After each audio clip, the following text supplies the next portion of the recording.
সারা পৃথিবীতে যে কয়টি সাম্রাজ্য প্রতিষ্ঠিত হয়েছিল তার মধ্যে অটোমান সাম্রাজ্য ছিল ক্ষমতা, ধন সম্পদ, জ্ঞান বুদ্ধিতে ভরপুর এক সাম্রাজ্য।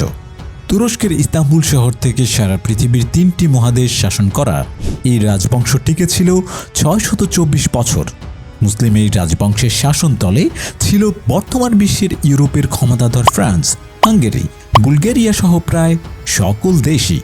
এছাড়া সুদীর্ঘ 624 বছর ব্যাপী অটোমান সুলতানগণ শাসন করেছেন এশিয়া ও আফ্রিকার দেশসমূহ সহ বর্তমান বিশ্বের প্রায় শতাধিক দেশ। অটোমান সাম্রাজ্য বলতে বর্তমান তুরস্কের সাম্রাজ্যকে বোঝায়, তবে অটোমান সাম্রাজ্যের মতো এত বিস্তৃত অঞ্চল জুড়ে শাসন সেই সময়ে অন্য কোনো সাম্রাজ্যের ছিল না, যে কারণে অটোমান সুলতান প্রথম সুলেমানকে বলা হতো পৃথিবীর বাদশাহ। অর্থ সম্পদ, যুদ্ধ কৌশল এর দিক দিয়ে অটোমানদের টেক্কা দেওয়ার মতো অন্য রাজবংশ ছিল না। মুসলিম শাসক হিসেবে মুসলিম জাহানের খলিফার দায়িত্ব পালন করতেন অটোমান সুলতানগণ।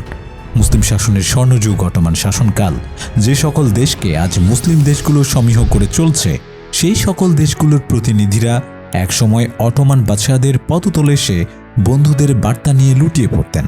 কিন্তু পৃথিবীর কোনো কিছুই চিরস্থায়ী নয়। শৌর্যশালী অটোমান সাম্রাজ্যের গৌরবময় উত্থানের সাথে রয়েছে হতাশাময় পতন। চলুন বিস্তারিত জেনে আসি অটোমান সাম্রাজ্য সম্পর্কে। অটোমান সাম্রাজ্য ছিল বিশ্বের সবচেয়ে বড় এবং সবচেয়ে বেশি দিন টিকে থাকা সাম্রাজ্য। ইউরোপ থেকে শুরু করে এশিয়া ও উত্তর আফ্রিকা পর্যন্ত বিস্তৃত ছিল অটোমান সাম্রাজ্য। অটোমান সাম্রাজ্যের গোড়াপত্তন শুরু তুরস্কের আনাতোলিয়া থেকে। অটোমান বা উসমানীয় সাম্রাজ্যের প্রতিষ্ঠাতা প্রথম উসমানের বাবা আর্তুগ্রুল গাজী মূলত অটোমান সাম্রাজ্যের ভিত্তিপ্রস্তর করে যান। আর্তুগ্রুল গাজী ছিলেন মঙ্গোলিয়ান বংশোদ্ভূত এক যোদ্ধা। তিনি এশিয়া মাইনর দিয়ে আনাতোলিয়াতে আসেন। তিনি যখন আনাতোলিয়াতে আসেন তখন এই অঞ্চলে বিভক্ত ছিল। এক অংশ দীর্ঘদিন যাবৎ বাইজেন্টাইন সাম্রাজ্যের অধীনে ছিল, অপর অংশে আধুনিক তুরস্ক ও মধ্যপ্রাচ্যের দেশগুলো নিয়ে সেলজুক সাম্রাজ্য ছিল। সেলজুক সাম্রাজ্যের তুর্কমান বা তুর্কি বংশোদ্ভূত সুলতান আলাউদ্দিনকে আর্তুগ্রুল এক যুদ্ধে সাহায্য করার জন্য পুরস্কার হিসেবে তার সাম্রাজ্যের একটি অংশের শাসনকর্তা বানিয়ে দেন। আর্তুগ্রুল গাজীর মৃত্যুর পর এবং সেলজুক সাম্রাজ্য দিন দিন দুর্বল হয়ে ভেঙে যাওয়ার কারণে আনাতোলিয়া বিভিন্ন অংশে বিভক্ত হয়ে পড়ে। পরবর্তীতে আর্তুগ্রুল গাজীর ছেলে প্রথম উসমান তার শাসনাধীন অঞ্চলকে বৃদ্ধি করে 1299 সালে নিজেকে সুলতান হিসেবে ঘোষণা করেন। তিনি ছিলেন অটোমান সাম্রাজ্যের প্রথম সুলতান। এরপর তার ছেলে ওরহান এবং সুলতান প্রথম মুরাদ সাম্রাজ্যের আরও বিস্তৃতি ঘটান।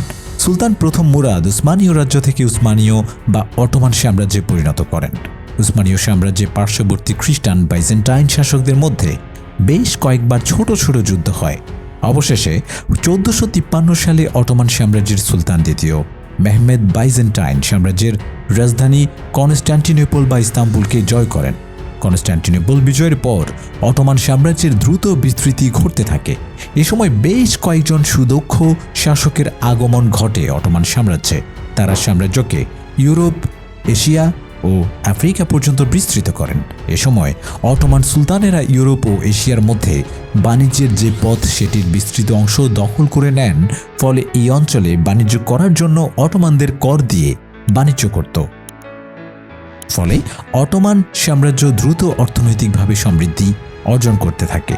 সুলতান প্রথম সেলিম পারস্যের সাফাভি বংশের সম্রাট ইসমাইলকে পরাজিত করে তিনি মিশরে উসমানীয় সাম্রাজ্যের শাসন প্রতিষ্ঠা করেন। প্রথম সেলিমের পর তার সন্তান প্রথম সুলেমান রাজ্যকে সফলতার শিখরে নিয়ে যান। তিনি সর্বপ্রথম বেলগ্রেড জয় করেন। এছাড়া তিনি মোহাচের যুদ্ধে হাঙ্গেরিকে পরাজিত করে হাঙ্গেরি দখল করে নেন। তিনি ভিয়েনা দখল করার জন্য 2 বার ভিয়েনা অবরোধ করে রাখেন, তবে তিনি সফল হতে পারেননি। তবে সুলতান সুলেমানের সময় অটোমান সাম্রাজ্যের আয়তন ছিল সবচেয়ে বেশি। অস্ট্রিয়া, ফ্রান্স সহ ইউরোপের আরও কয়েকটি দেশ সুলতান সুলেমানকে বাদশাহ হিসেবে মেনে নেন। অটোমান বা উসমানী সাম্রাজ্যের বাদশাহদের ক্ষমতা ও দাপট এত বেশি ছিল যে তাদের সামনে কোনো মানুষ মাথা উঁচু করে কথা বলতে পারত না। বিশাল দক্ষ সেনাবাহিনী, প্রচুর পরিমাণ অস্ত্র ও অঢেল অর্থের সামনে অন্য কোনো সুলতান বা বাদশাহ মুখোমুখি হওয়ার সাহস পেতেন না। অটোমানদের 624 বছরের শাসনামলে তাদের রাজধানীকে বাইরের কোনো শক্তি আক্রমণ করার সাহস করেনি। যদিও সাম্রাজ্যের শেষের দিকে তাদের প্রতিপত্তি অনেক কমে গিয়েছিল। সুলতান সুলেমান হাঙ্গেরির বিরুদ্ধে মহাচের প্রান্তে মাত্র 1.5 ঘন্টায় যুদ্ধ জয় করেন। সে যুদ্ধে হাঙ্গেরির লুই নিজেও মৃত্যুবরণ করেন। বর্তমান বিশ্বের ক্ষমতাধর রাষ্ট্র ফ্রান্সও সে সময় অটোমানদের সাথে মিত্রতা করতে বাধ্য হয় এবং তারাও অটোমানদের বিভিন্ন হারে কর দিয়ে থাকত। সুলতান সুলেমানের সময় অটোমান স্থল ও নৌ উভয় দিকেই অপরাজেয় ক্ষমতার অধিকারী। তাদের মুখোমুখি হওয়ার মতো সাহস কেউ দেখাতো না সে সময়। বাবা সেলিমের মতো সুলতান সুলেমানও সাফাভিদের বিরুদ্ধে যুদ্ধ করেন। পারস্যের রাজা শাহ তামাসপ এর বিরুদ্ধে যুদ্ধ করেন এবং বাগদাদ ছিনিয়ে নেন।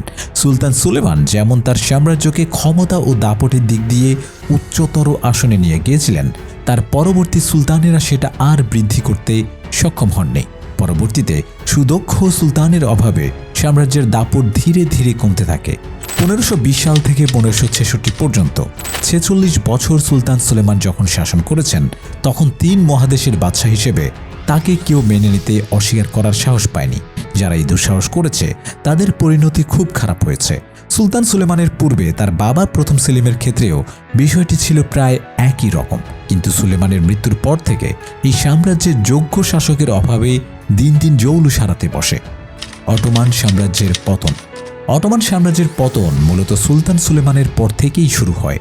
সুলতান সুলেমান নিজে যোগ্য শাসক হলেও তিনি তার যোগ্য উত্তরসূরি রেখে যেতে পারেননি।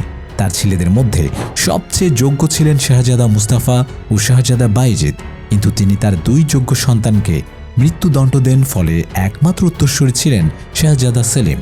তিনি সিংহাসনে আরোহণ করার পর প্রায় সময় প্রাসাদে মধ্যপ অবস্থায় থাকতেন এবং কবিতা লিখে সময় কাটাতেন।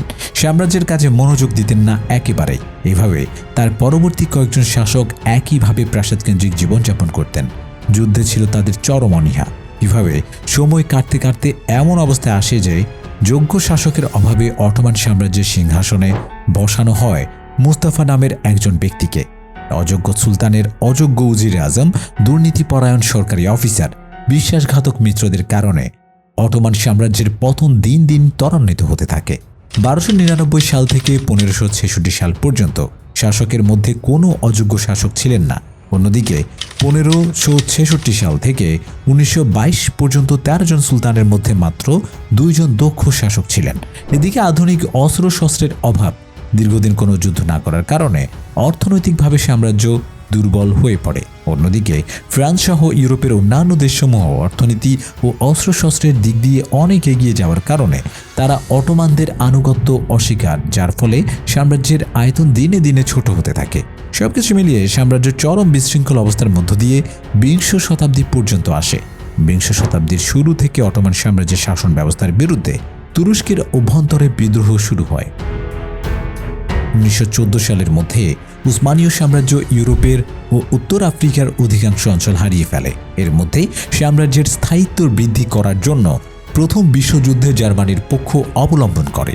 যুদ্ধে জার্মানি ও অটোমানদের পরাজয় ঘটার পর 1918 সাল থেকে কামাল আতাতুর্কের নেতৃত্বে স্বাধীনতা আন্দোলন শুরু হয় এবং 1922 সালের 1 নভেম্বর অটোমান সালতানাতের বিলুপ্তি ঘটিয়ে স্বাধীন তুরস্কের সৃষ্টি হয়।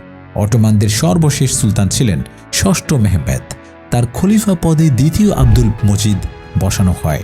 পরবর্তীতে 1924 সালের 3রা মার্চ খিলাফত বিলুপ্ত করে দেওয়া হয় এবং দ্বিতীয় আব্দুল মজিদ দেশ ত্যাগ করেন। অবসান ঘটে অটোমানদের গৌরবময় সাম্রাজ্যের।